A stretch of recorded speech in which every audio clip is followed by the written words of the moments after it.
we can get in our own ways. And we don't always know that. And that's what we have control over. Welcome to the podcast where we try to inspire better work performance. Thanks for listening.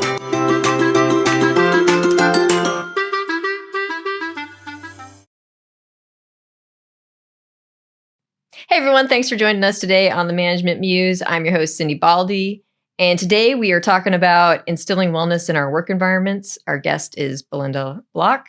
Belinda Block is a leadership coach and consultant who partners with managers and leaders to help them lead more effectively through their people rather than over them.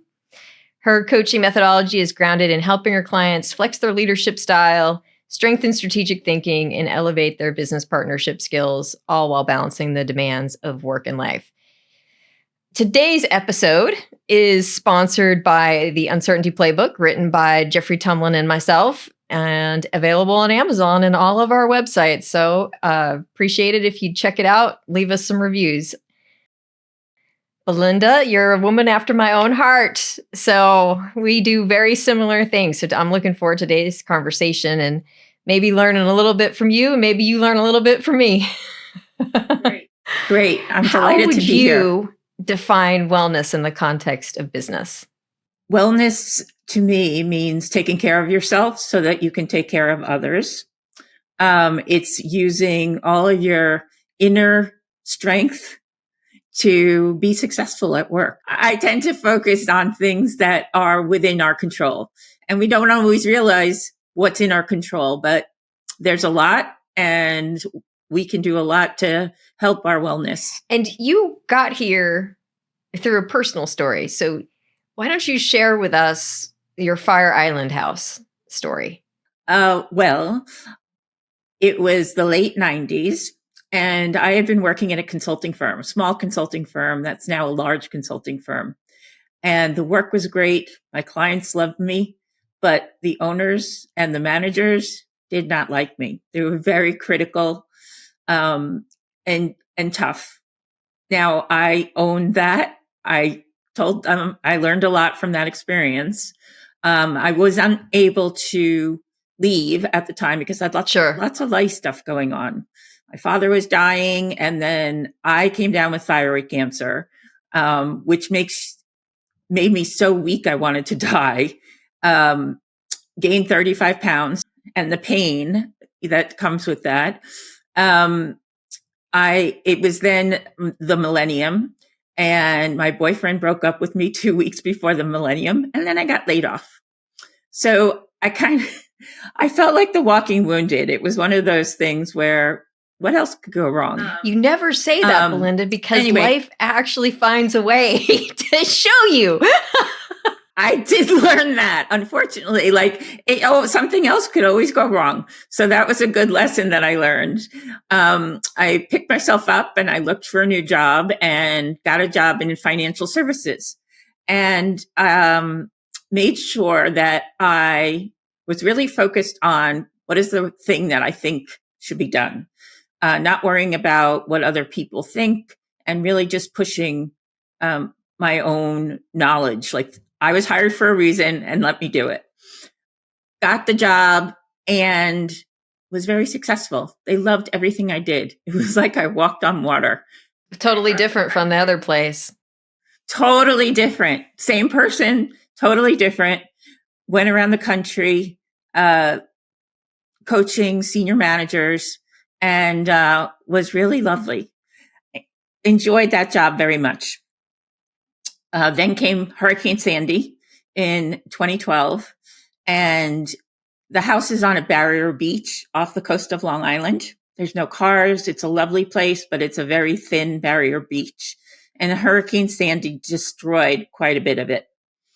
My house was damaged. It was uninhabitable, and finally got somebody to fix it and enjoyed being there. Now, my house was a little cottage behind a huge house on the ocean. And there's a little bit of luck in the story, which is the government decided to do a dune preservation project, and they took the house in front of me away. And left yours. So left mine, and now I'm Wow. 100% waterfront. So it's really a nice story. And I use the background often to remind myself that it's persistence. And it really was about not letting fear get in the way of what I thought was the right thing to do. They were in this new company. They were tough people. I'd never been a financial advisor. They didn't trust me. And so I just had to make sure that I was focused on, they gave me the job for a reason and I should do it. I can't believe you got that lucky. Are taxes killing you though? Like, how are the taxes on that thing? No, the taxes are not bad. And even the flood insurance is not bad, but it is a great story because I used to cry every time I went out there. And I was crying because I couldn't believe how lucky I was. And it just reminds me that nothing lasts forever. There's going to be bad times and good times in life, and nothing lasts forever. And yes, things can get worse. Yeah. That's what I learned. And it's how we respond For to sure, that really sure. matters. And so would you say that's your main lesson from the Fire Island house? Persistence, grit, and not letting emotions get in the way of your performance. A lot of self-regulation, right? And being in the moment, really important too. This was sort of the incident. I mean, it's really incidents that led you down the path of trying to figure out emotional regulation. Is that a fair statement? Absolutely. It was very clear to me that I did not regulate my emotions in my consulting job. And I focused very much on being present and not letting emotions get in the way. Really taking a pause before reacting, responding rather than reacting. Right, right. And so how did you come to integrate, because like emotional stability is part of emotional intelligence. It's just one of the planks. And so how did you come to integrate like emotional intelligence and change management in your coaching approach? Well, from my own experience, I learned that we can get in our own ways. And we don't always know that. And that's what we have control over.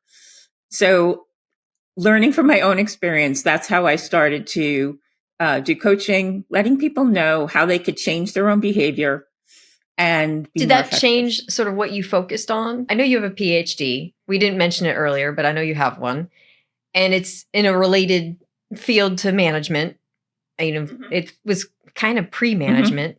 Industrial organizational. Okay. Yeah. And Yes. that's kind of before management was management, there was industrial organizational psychology. So very related fields. And Yep. was wellness always sort of where you went, or did you have a different focus and then these life experiences made you sort of refocus in this direction? I think I was very focused on behaviors before all of this experience. So really giving feedback about their behaviors, how they're coming across, and letting people know that they could change their behavior. When I went through this experience, I thought that it was important to dig a little bit more and understand what people were going through when they were having emotional responses. So it wasn't enough just to say, you're having an emotional response now. It's what's going on for you, what's going on in your head. And so, yes, it did guide me in that direction to really not just focus on what we see, but helping understand the cause of what we see. And how do you coach managers to develop self-regulation, empathy, and healthy boundaries, which are, and you can take those in pieces, whichever piece you want to talk about, because they're all sort of the emotional intelligence. Right. What I have found is that whatever is occurring out in the office that may be not to the benefit of the coachee, it usually happens when I'm coaching somebody. For example, I had a coachee who was a chief financial officer at a major biopharmaceutical firm. And she came across as a little bit too forceful. She had no idea that she was coming across too forceful. She thought that she was just fine. And I had gotten a new iPad that I was using to take notes while she was talking. And I couldn't figure out how to use it. And all of a sudden, she leaped across the table, literally leaped across the table to help me and grab me. And I said, see that? That's what you're doing. That's what gets in the way of your success. It's intimidating and it makes the other person feel like they can't accomplish anything. This is what we need to work on. And so it was easy to then say to her, like, what's going on through your mind? What is your mind telling you that leads you to lean in like that? So that's where that comes from, really teaching people how to observe their own behavior, which is called self-monitoring, evaluate their own behavior. Is this working for me or is it not? And then rewarding themselves for positive behavior. And I find the reward in that particular really case, helpful. do you recall, and maybe you can't share it. If you can't, that's fair. But do you recall what was going on in her head? I mean, I have guesses sitting here, but when you had that conversation with her, what was the underlying reason that she was sort of aggressive in her responses? She wanted to be helpful. That she wanted to be she helpful. was enthusiastically helpful, and that came out as aggressive. Yeah. Exactly. So we want to make sure that your behavior matches your intentions. Her behavior did not at that point. Her intention is to be helpful, and she's like coming across the table at me too closely. And that's what she was doing in the outside world too. So we talked about that and other ways for her to respond more effectively. And for a manager who wants to embed wellness into their team's DNA, what initial steps would you advise? Simple steps that are not hard to do, don't take a lot of time, not a lot of effort, but they need to be reminded of it. So the first thing is breathing. Conscious breathing can really help us calm down the nervous system. And so there's a few breathing techniques that I like people to use. So that would be number one. Like, which ones do you like? There's something called the 4-7-8 breath, where you blow out for 8 through your mouth. You breathe in for 4 through your nose, hold for 7. It's really great in the middle of the night if you can't fall asleep. It's shown to be better than drugs that you can take. But what I find for myself is that I usually fall asleep when I'm holding for 7. And then I know, oh, good, this is really helping me fall asleep. So that's one technique. And I make managers put a big breathe sign on their computer, a Post-it, so that they remember to breathe. It's so easy. And it really works on the nervous system. I remember, to just talk a little bit about breathing, like I remember weirdly, I loved this. I was in gymnastics as a kid and I loved it. But I remember, I don't know why, but like there would be so many times I'd be holding my breath and my coach would be like, breathe, breathe. Right. Exactly. And I somehow I'm wired that way. So I do think that it seems like it's really simple advice to say breathe, but it's the one thing you can do in public that people don't even notice. And it really does have a big impact on you. Exactly. And your blood pressure. Yes. Yep. And it works on the sympathetic and the parasympathetic nervous systems, and the longer exhales are very soothing to the nervous system. Once you've relaxed, then you can focus in on what's going on in the present moment. So I interrupted you. What was your next? Did you have another one that you wanted to share? Well, I talked to managers about, this is a tough one a little bit, but starting a meeting with a little bit of meditation or just making sure everybody's present. I think that's very helpful. We also do standing meetings and try to reduce the amount of time that we spend in meetings. Yeah, everybody's game for that. Quick. Yeah, and an agenda, a structured meeting where you have goals and people know what they want to accomplish, and you can tell when the meeting is finished and you've discussed And do you everything. find any differences in trying to embed like the wellness DNA when the organization or the leadership team is more results driven? Well, there's a lot of research that links all of this mindfulness and meditation to business results and success.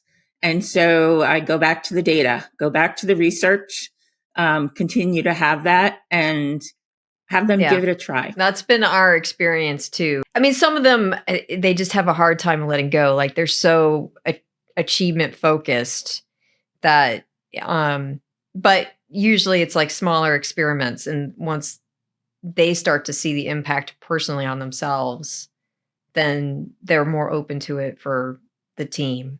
So we've had very, very similar.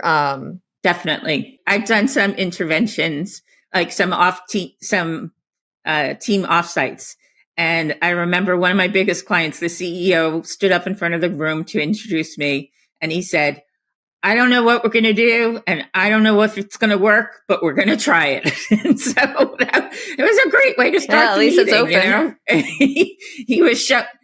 It's open, and we're going to give it a try. What's a common pitfall that managers fall into when trying to adopt wellness practices, either for themselves or their teams? I think the biggest is I don't have enough time, or they forget. Right. That's why we put Post-its on the computer. Those are the two biggest ones. People always have excuses about exercise. They don't have enough time to exercise or breathe, or they don't see the reward of doing it. And what I find, and this is mindfulness in general, is that when you're focused in on the present, you're not ruminating about the past or worrying about the future. You can really stay present on what's going on in the here and now. I found that to be very helpful for myself as a manager and for my coachees, executives. I do find that, I mean, it is hard. They do definitely have the full-time job. I find that with the exercise, people are crazy with exercise. I mean, they think of it as pain, or to the extent that work has a negative connotation, they consider it work. And if you're not, to me, like this is what I do. I encourage them to find something that is enjoyable, to be that little kid again who exercises naturally. And once you find that, do it every day. Because if you only do it, maybe this is just me, but I think most people who are busy are this way. If you only do it certain days of the week, you forget to do it.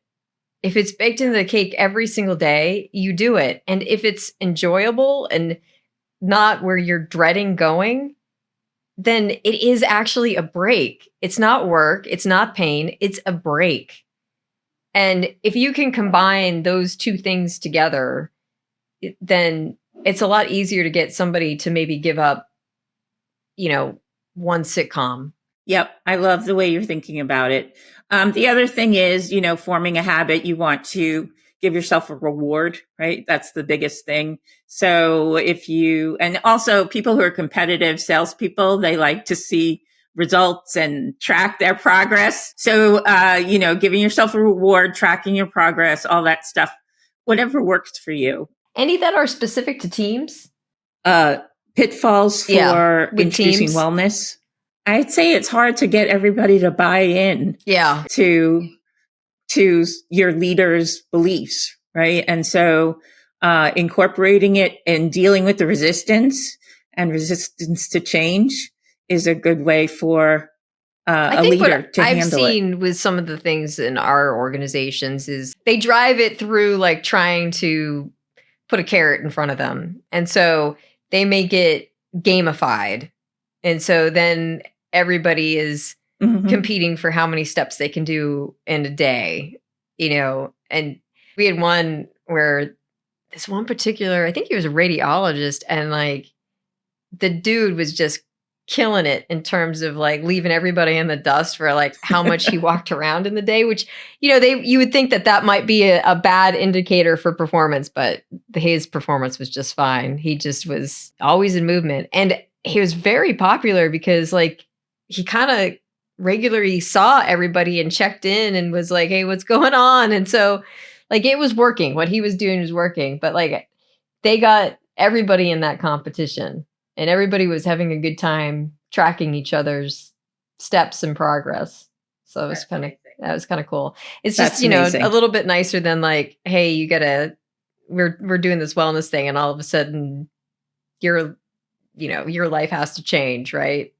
Instead, it's trying to drive people towards something that they want to go to instead of pushing people where you want them to go. Exactly.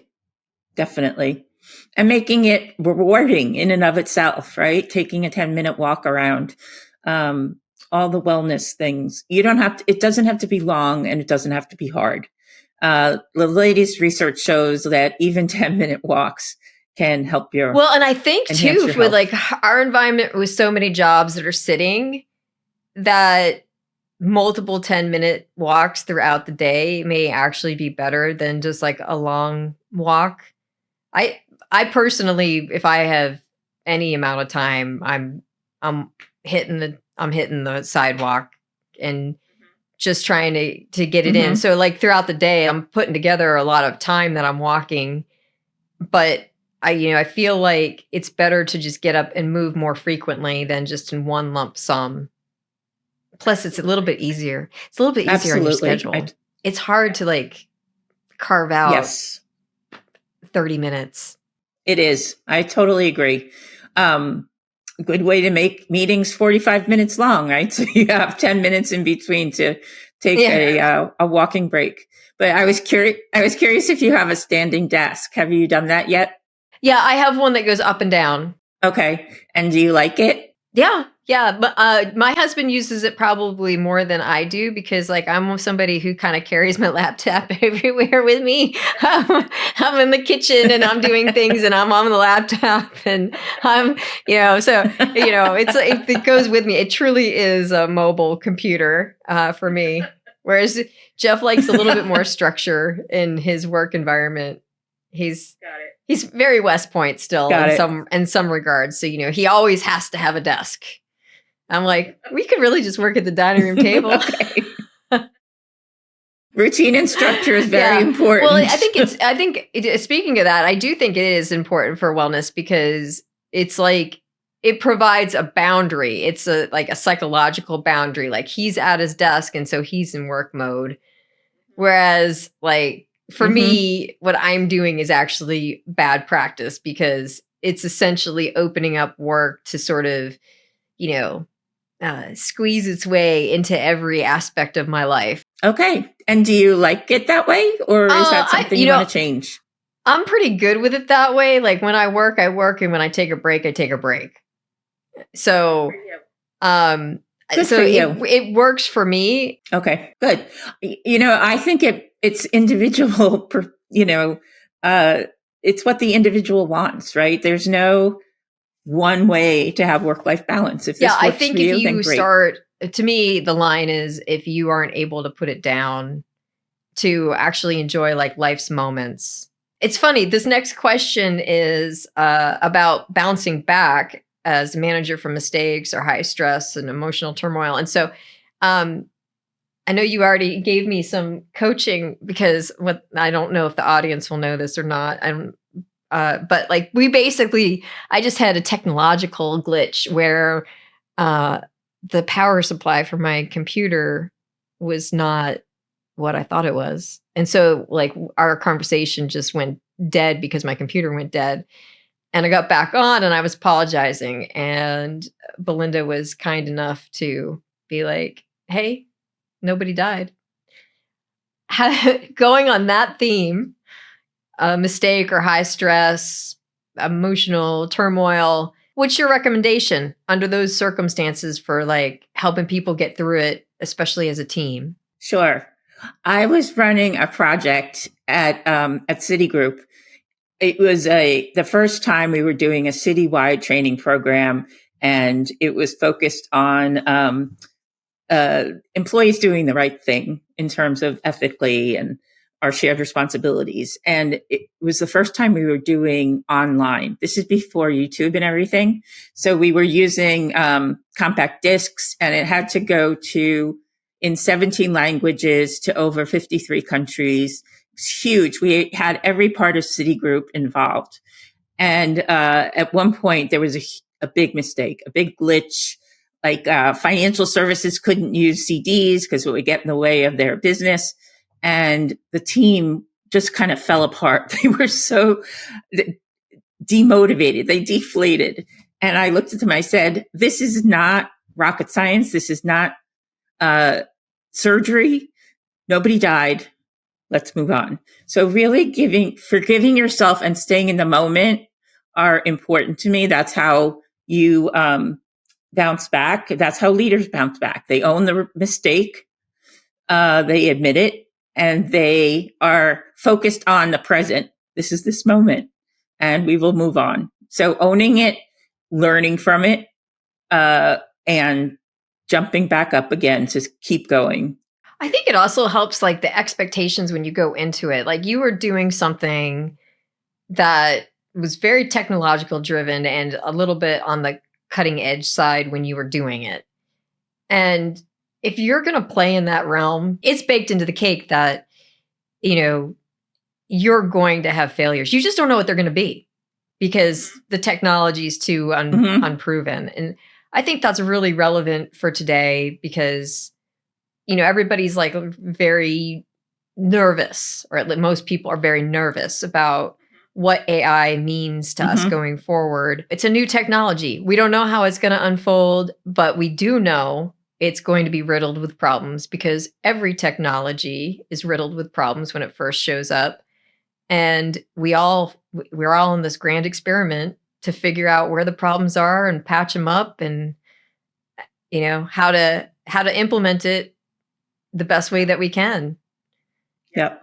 And I was thinking that this is something you have control over, right? We don't have control over the mistakes and the glitches that we're going to have, but we do have control over how we respond to them. And I think that's the key piece of information that I wanted to share with you, is that I focus in on things that really people have control over. And it's empowering to be able to respond to glitches with, okay, let's move forward. I'm thinking about the things, we had as a kid, and actually my mom still has it. We have a drive-in movie theater. And there was a long period of time where drive-ins were relegated to B movies, which, we were, if it was a Cheech and Chong, we were going to make some money. But most of the movies that we were playing, like they were not the A-run movies that get all the advertising and get people into the movie theaters. And we were limited. Like that was what the film industry was largely willing to give us until there was a court case with a very large drive-in in Florida that basically blew the doors open for all of us. So what I'm saying is it's not a very good business model anyway. It's very seasonal. It's a couple months out of the year. You get one seating a night, and if it rains, you're screwed. So not a great business model, but it was even harder then because what you were putting up wasn't much of a draw. And so we never had like a huge amount of resources. And yet that was the business that we all loved the most. And I think part of that was because we would get in there and our brains would have to improvise. Like we were going to make it work and we didn't know what was going to come at us, but we knew that we were going to figure it out. And in that, like, that's so much fun, to put yourself to that kind of test and to also like just be open to whatever happens. And then, okay, all of a sudden your car your premium stereo can't get the radio sound on your FM radio. All right, let's try some tinfoil. Okay, you can't figure out how to shut off your lights. Yes. All right. we got some heavy duty garbage bags. We're going to do this thing up. I hope you found it gratifying that you were giving so many people pleasure, because I do have very fond memories of going to the Absolutely. drive-in. Yeah, absolutely. You know, when in my dad's eulogy, I actually say that, you know, I can't remember exactly how I said it, but you know, basically I said, you know, we weren't curing cancer, but we were making people have great family memories. Yep. And that has a lot of value. Yep.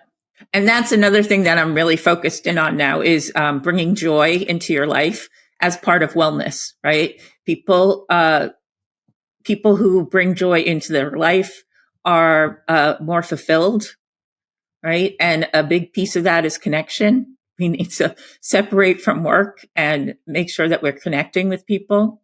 So that's just a wonderful example of how to bring joy into your life when you might not even think of that, going to the drive-in as kind of part of how to keep yourself healthy.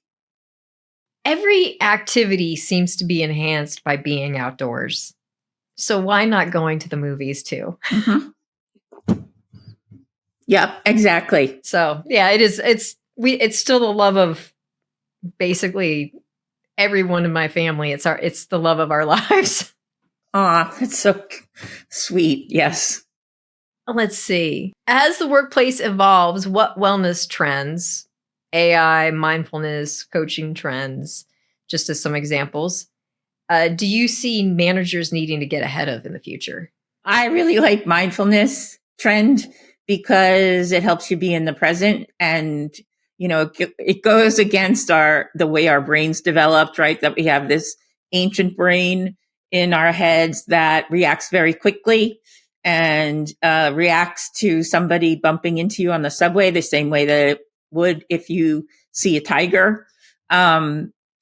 Mindfulness helps you take a break in between your reaction, you know, the perceived threat and your action, and it enables you to Instead choose of how you react. want to behave. So Yeah. I just think mindfulness is exactly.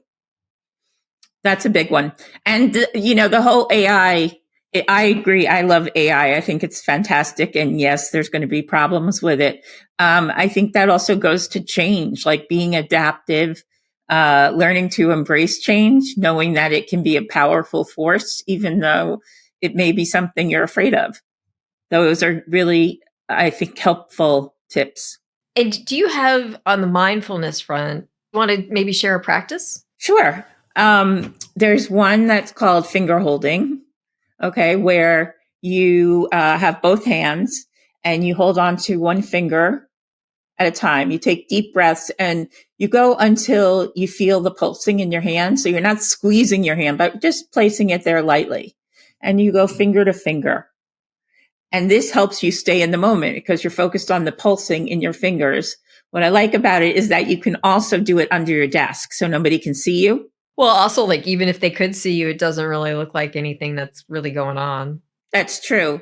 And so you're incorporating the deep breaths, making yourself, your nervous system slow down a little bit, and also keeping yourself busy. You know, when you're anxious, it's important to stay focused. And so stay focused on the task at hand. All right.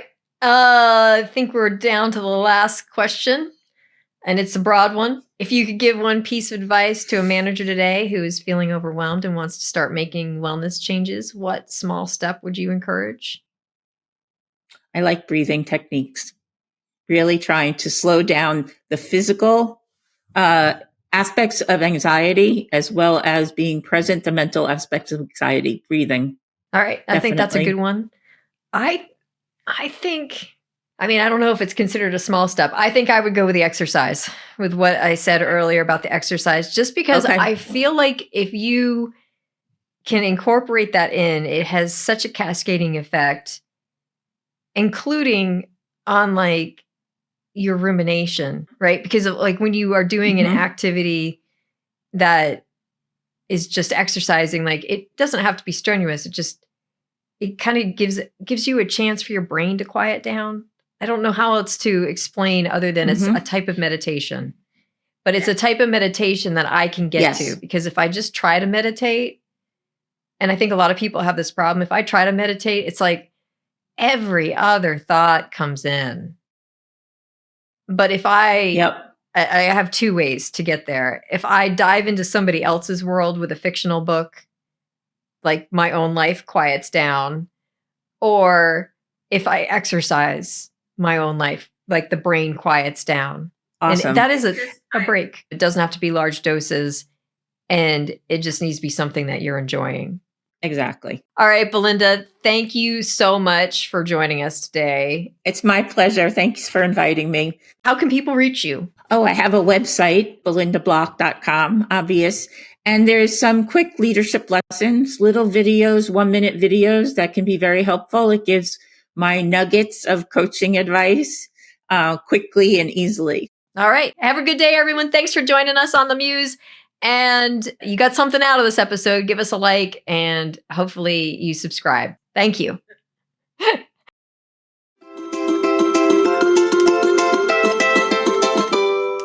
Thank you, everyone, for joining us today on Management Muse. We are a podcast / YouTube channel that we hope is entertaining and educational. If you are on YouTube, we would appreciate you subscribing and maybe leaving a comment and a like. If you are on any of the podcasts listening to this, we would appreciate stars, following, comments, all the good stuff. We want to say thank you to Sarah and Rebecca. And then just as a last minute reminder, we also want to mention that we are management and communication professionals working in the field, but also have degrees that back us in science. All that being said, we are talking in generalities on this podcast. We do not actually know your particular situation. So proceed with common sense and maybe a little bit of experimentation on your end. And we hope that you make the world a more beautiful place by making work a more enjoyable place. See you next time on Management Muse.